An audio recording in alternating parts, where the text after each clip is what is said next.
उपत्यकामा एक साता थपियो निषेधाज्ञा, किराना पसल पनि खोल्न नपाइने। आज किराँत समुदायको महान पर्व उभौली यो वर्ष पनि नाच स्थगित। सरकारले आधारभूत तहका विद्यार्थीहरूलाई पनि निशुल्क इन्टरनेट उपलब्ध गराउने। इलामका गाउँ गाउँमा कोरोना कहर, परीक्षण नहुँदा झनै समस्या। रेलका लागि 9.5 अर्ब र पानी जहाजका लागि 8.5 करोड बजेट प्रस्ताव। नेपाललाई दक्षिण कोरियाले $2 लाख को स्वास्थ्य सामग्री सहयोग गर्ने। सामाजिक सुरक्षा भत्ता आमाबुवालाई 5,000 देऊ। रासायनिक मलको मूल्य बढ्यो। दोस्रो रोप लगाउन छुटेकालाई भोलिदेखि खोप लगाइँदै। सीसीएमसीले भद्रगोल बनाएको अक्सिजन वितरण प्रणाली स्वास्थ्य मन्त्रालयले सुधार्दै। कास्की प्रशासनले रोक्यो संक्रमित बिरामीलाई निशुल्क खाना खुवाउने विवेकशील साझाको अभियान। मोडर्ना खोप 12 देखि 17 वर्ष उमेर समूहमा 100% प्रभावकारी। काठमाडौँ उपत्यकामा ब्याङ्किङ संस्थाका कर्मचारीले दिउँसो सवारी साधन चलाउन नपाउने। ओलीले एमाले तहस नहस गर्ने अभियान पूरा गरे। माधव नेपालको भनाई। मण्डन देउपुर 10 दिन सिल, बनेपा र पनौतीमा निषेधाज्ञा थप। स्पष्टीकरण भर्सेस स्पष्टीकरण। उपेन्द्र यादवलाई 7 बुँदे, महन्त ठाकुरलाई 9 बुँदे। प्रमुख श्रम गन्तव्यका रोजगारदाता कम्पनीले नेपालबाट झण्डै 1,17,000 कामदार लैजान मागपत्र गरे प्रमाणीकरण। शिक्षकको हत्या प्रकरण करिब 2 वर्षपछि पक्राउ परेका आरोपी 1 सातामै रिहा। काठमाडौँ महामारीमा बुद्ध जयन्ती, भौतिक दूरी कायम गरेर लुम्बिनीमा प्रार्थना। यास नाम चक्रवातको असरका कारण देशका धेरै ठाउँमा वर्षा। शनिबारसम्म मौसम यस्तै रहने। बलिउड स्टार शाहरुख खान स्वामित्वको ट्रिनो बागोले सीपीएलका सन्दीप लामिछानेलाई लग्यो। टाटाका कर्मचारीको कोरोनाबाट मृत्यु भए परिवारलाई 60 वर्षसम्म नियमित तलब। बाबुराम पक्षका 5 सांसदले छोडे 7। गौतम बुद्धका मार्गदर्शन आत्मसात गर्न सकेमा राष्ट्रिय एकता सुदृढ हुनेछ, राष्ट्रपति विद्यादेवी भण्डारीको भनाई। अस्पतालबाट भागेका संक्रमित पक्राउ। बार्सिलोना, युभेन्टस र रियल म्याड्रिडमाथि कारबाही प्रक्रिया अघि बढ्यो। सार्वजनिक जग्गा संरक्षणमा चुनौती। दर्शकवृन्द नमस्कार। युट्युब च्यानल इन्फो खबरमा तपाईलाई हार्दिक स्वागत छ। आज पनि केही महत्त्वपूर्ण खबरहरूको साथमा म सन्तोष कठायत उपस्थित भइसकेको छु। पुरा समाचार हेर्न र हाम्रो समाचारलाई लाइक, कमेन्ट र सेयर गर्न पनि नबिर्सिनुहोला। साथै कुन ठाउँबाट हाम्रो भिडियोलाई हेरिरहनु भएको छ त्यो कुराको पनि कमेन्ट बक्समा जानकारी गराउन नबिर्सिनुहोला। समाचारको सुरुमा निषेधाज्ञा थप 1 साता थप भएको प्रसङ्ग। उपत्यकामा लगाइएको निषेधाज्ञा 1 साताका लागि थप गरिएको छ। काठमाडौँ, भक्तपुर र ललितपुरका 3 प्रमुख जिल्ला अधिकारीको मंगलबार बसेको संयुक्त बैठकले संक्रमण दर नघटेको भन्दै कडा प्रावधानसहित 1 साता निषेधाज्ञा लम्ब्याउने निर्णय भएको हो। थपिएको निषेधाज्ञामा बिहान 9 बजेसम्म तरकारी, फलफूल, दूध, मासु र ग्यासको पसल खोल्न पाइनेछ। काठमाडौँका सहायक प्रमुख जिल्ला अधिकारी उमाकान्त अधिकारीले भने 1 साताका लागि आवश्यक हरियो तरकारी, फलफूल र मासुजन्य पदार्थ, दूध लगायतका अत्यावश्यक खाद्य पदार्थ खरिद गर्न दिने, तर खाद्यान्न, किराना पसल र डिपार्टमेन्टल स्टोर पनि बन्द गर्ने निर्णय गरेका छौँ। उहाँले यो कुराको जानकारी गराएका हुन्।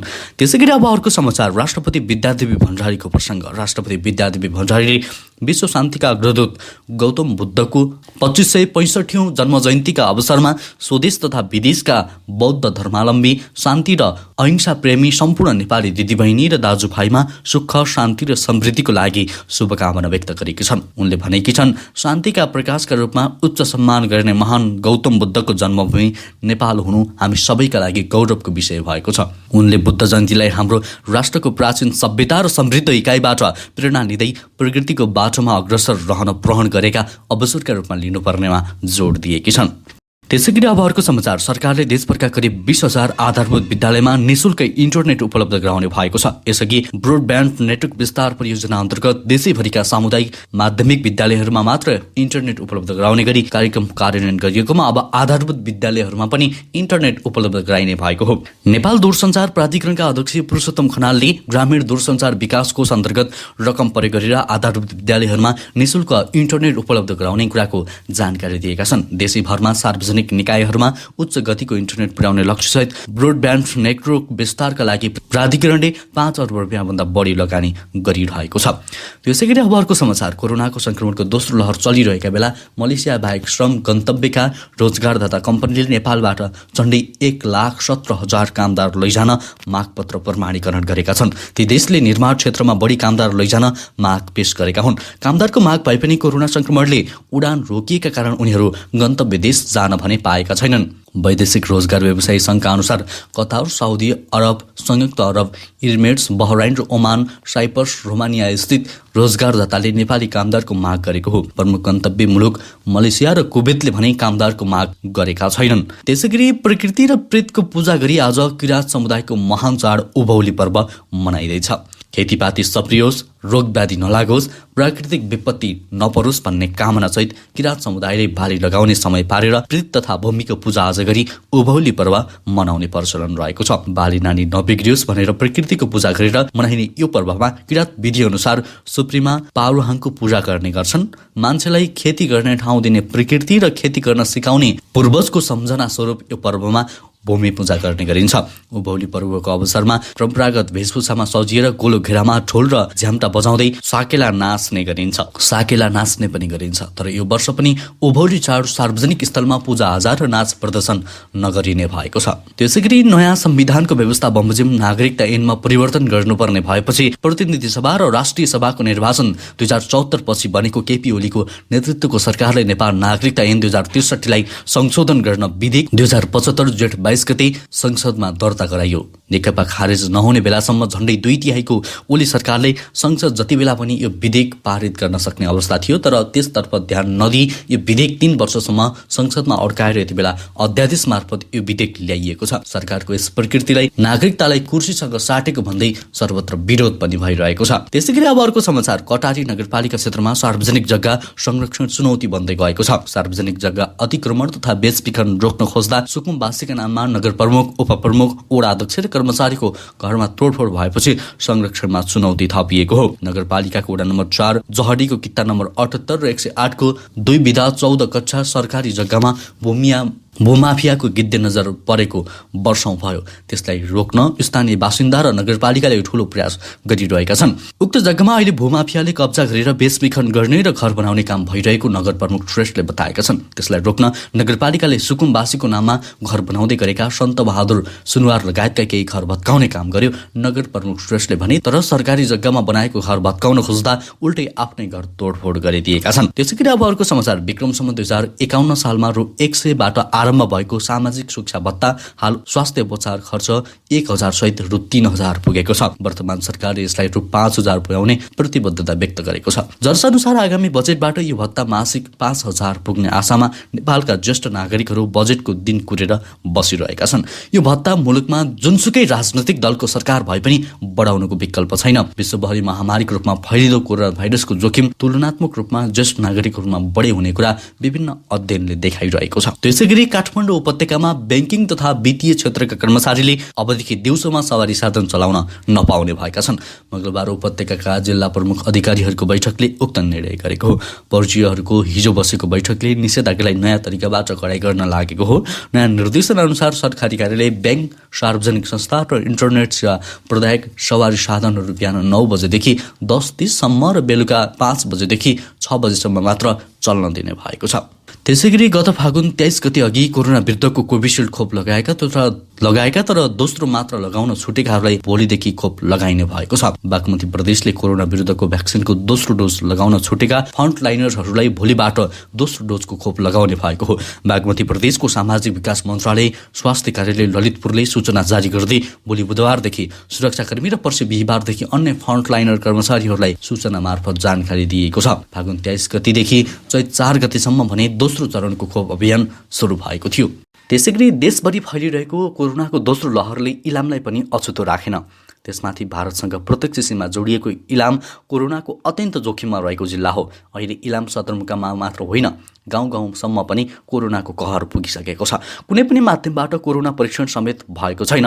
इलामको माइजोगमाई गाउँपालिका 4, नामसालिङ, घुमाउने, चौकी डाँडा, सिमली गाउँ, गैरी गाउँ लगायतका स्थानीयहरूको घरमा बिरामी नभएको कोही छैनन्। एक स्थानीयका अनुसार केही दिन अघि श्रीमान बिरामी भए, त्यसपछि श्रीमती कोरोनासँग मिल्दो लक्षण देखिएको थियो। त्यस्ता बिरामी गाउँभरि फैलिएको उनले बताएका छन्। त्यसैगरी भौतिक पूर्वाधार तथा यातायात मन्त्रालयले आगामी वर्षको बजेटमा प्राय पुरानै कार्यक्रमलाई निरन्तरता दिने भएको छ। मन्त्रालयले पुरानै आयोजनाहरूलाई निरन्तरता दिने गरी आगामी आर्थिक वर्ष 2078-79 का लागि 1.5 खर्ब रुपियाँको बजेट प्रस्ताव गरिएको छ। यसमा नयाँ कार्यक्रम खासै नरहेको मन्त्रालयले जनाएको छ।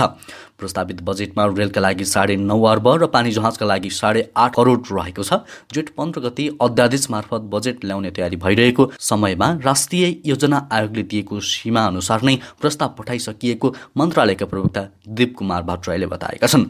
अन्तर्राष्ट्रिय बजारमा रासायनिक मलको मूल्य बढेको छ। कोरोना महामारीको प्रभावका कारण युरिया, डिएपी र पोटासको मूल्य बढेको हो। मूल्य बढिसँगै सरकारले रासायनिक मल किन्नका लागि छुट्याउने गरेको बजेट अपुग हुने देखिएको सरकारवालाहरूको भनाइ छ। कोरोना महामारीको प्रभावका कारण नेपालमा रासायनिक मल आयात हुने बङ्गलादेश, साउदी अरब, भारत लगायत देशमा मलको मूल्य बढेपछि त्यसको असर नेपालमा समेत पर्ने भएको हो। यसअघि प्रति मेट्रिक टन $317 पर्ने युरिया मलको मूल्य बढेर अहिले $455 पुगेको छ। त्यसैगरी अमेरिकी औषधि निर्माता कम्पनी मोडर्नाले कोरोना भाइरस विरुद्ध विकास गरेको खोप किशोर किशोरीहरूमा 100% प्रभावकारी देखिएको छ। कम्पनीका अनुसार 12देखि 17 वर्ष उमेरका करिब 4000 जनामा गरिएको क्लिनिकल परीक्षणमा उक्त नतिजा देखिएको हो। परीक्षणका क्रममा 3732 जनालाई खोपको पूरा मात्रा दिइएको थियो। खोपको एक मात्रा मात्र लिएकाहरूमा भने यसको प्रभावकारिता 93% देखिएको कम्पनीलाई उद्धृत गर्दै न्युयोर्क टाइम्सले उल्लेख गरेको छ। फाइजर खोप भने 12देखि 15 वर्ष उमेर समूहका किशोर किशोरीहरूमा मात्र 100% प्रभावकारी देखिएको छ। त्यसैगरी टाटा स्टिल कम्पनीले भारतमा कोभिड-19 का कारण निधन भएका आफ्ना कर्मचारीको मासिक तलब परिवारलाई निरन्तर प्रदान गर्ने घोषणा गरेको छ। टाटा स्टिल कम्पनीमा कार्यरत तथा विश्वव्यापी महामारीका कारण निधन भएका कर्मचारीहरूको उमेर 60 वर्ष नहुँदासम्म उनको आश्रित परिवारलाई नियमित रूपमा तलब र घर तथा स्वास्थ्य सुविधा प्रदान गर्नेछ। टाटा कम्पनीको बजार व्यवस्थापन शाखाले जनाएको हो यो कुरा। त्यसैगरी कोभिड-19 के कारण निधन भएका कर्मचारीको सन्तानको स्नातकसम्मको अध्ययन खर्च पनि बिहोर्ने कम्पनीले जनाएको छ। त्यसैगरी नेपालको कोरोना नियन्त्रणका लागि दक्षिण कोरियाले तत्काल $2,00,000 बराबरको स्वास्थ्य सामग्री सहयोग गर्ने भएको छ। गैर आवासीय नेपाली सङ्घ एनआरएन राष्ट्रिय समन्वय परिषद दक्षिण कोरियाको पहलमा उक्त स्वास्थ्य सामग्री प्राप्त हुन लागेको हो। एनआरएनए दक्षिण कोरियाले एक विज्ञप्ति जारी गर्दै सो कुराको जानकारी गराएको हो। एनआरएनए कोरियाका तर्फबाट अध्यक्ष एकेराज सुवेदी र महासचिव डाक्टर विमल सुवेदीले विभिन्न मितिमा दक्षिण कोरियाका सांसद एवं नेपाल दक्षिण कोरिया संसदीय समितिका सभापति इसाङ ह्युन र दक्षिण कोरिया सत्तारूढ दलको प्रवासी सरकार तथा योजना निर्माण प्रमुख एवं सांसद एङ इनलाई भेट गरी नेपालमा देखिएको कोरोना भाइरसको दोस्रो चरणको महामारीका विषयमा जानकारी गराउनका साथै नियन्त्रणका लागि दक्षिण कोरिया सरकारका तर्फबाट आवश्यक सहयोगको अपेक्षा समेत अनुरोध गरेका थिए। त्यसैगरी पूर्व प्रधानमन्त्री माधव कुमार नेपालले आफूसहित 11 नेतालाई नेकपा एमालेबाट निष्कासन गर्ने निर्णय अर्थहीन भएको टिप्पणी गरेका छन्। आफूहरूलाई पार्टीबाट निष्कासन गर्ने निर्णय गरेर एमाले अध्यक्ष केपी शर्मा ओलीले पार्टीले तहस नहस गर्ने अभियान पूरा मात्र गर्न खोजेको बताए। एमाले अध्यक्ष केपी ओलीको पक्षमा स्थायी कमिटीले माधव कुमार नेपाल, झरनाथ खनाल, भीमरावल सहित 11 जनालाई पार्टीबाट निष्कासन गर्ने निर्णय गरेको थियो। त्यसैगरी पछिल्ला दिन कोरोना भाइरस संक्रमण दर बढ्दै गएपछि उच्च जोखिममा रहेको जनाउँदै मण्डन देवपुर गाउँपालिकाले नगर क्षेत्रमा आजदेखि 10 दिन सिल गरेको छ। बनेपा र पनौती नगरले पनि आजदेखि नगर क्षेत्र थप 5 दिन सिल गरेको जनाइएको छ। यो लहरको कोभिड-19 नगरमा तीव्र रूपमा फैलिरहेकाले यस जोखिमपूर्ण अवस्थामा संक्रमण नियन्त्रण, न्यूनीकरण तथा संक्रमण श्रृङ्खला तोड्न नगरले अत्यावश्यक बाहेकका सेवा 10 दिनका लागि सिल गर्ने गरेको जनाइएको छ। त्यसैगरी नेपालमा बङ्गालको खाडीमा विकसित यास नामक चक्रवातको आंशिक प्रभाव परेको छ। चक्रवातको असरमा परेकाले सतर्कता अपनाउन मौसमविदहरूले आग्रह गरिरहेका छन्।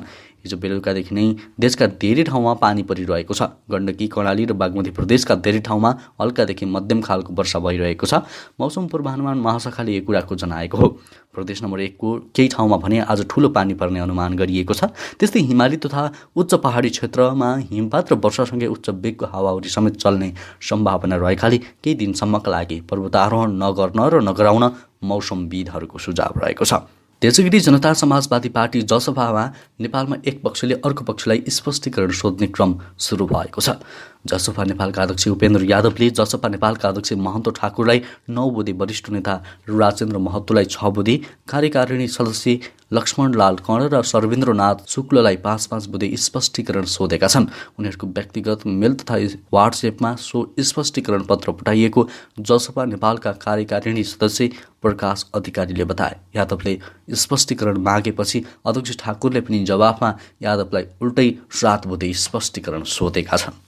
हवस् त दर्शक वृन्द, आजको लागि केही महत्त्वपूर्ण समाचार तथा जानकारीहरू यति नै। हरेक दिन ताजा अनि सत्य समाचार हेर्नको लागि हाम्रो युट्युब च्यानललाई सब्सक्राइब गर्न नबिर्सिनुहोला र सुझाव सल्लाह अनि प्रतिक्रिया भए पनि तपाईँको सुझाव सल्लाह अनि प्रतिक्रियाको अपेक्षा गरेका छौँ भन्दै अहिलेलाई भने म लगायत हाम्रो सम्पूर्ण टिमलाई बिदा दिनुहोस्। नमस्कार।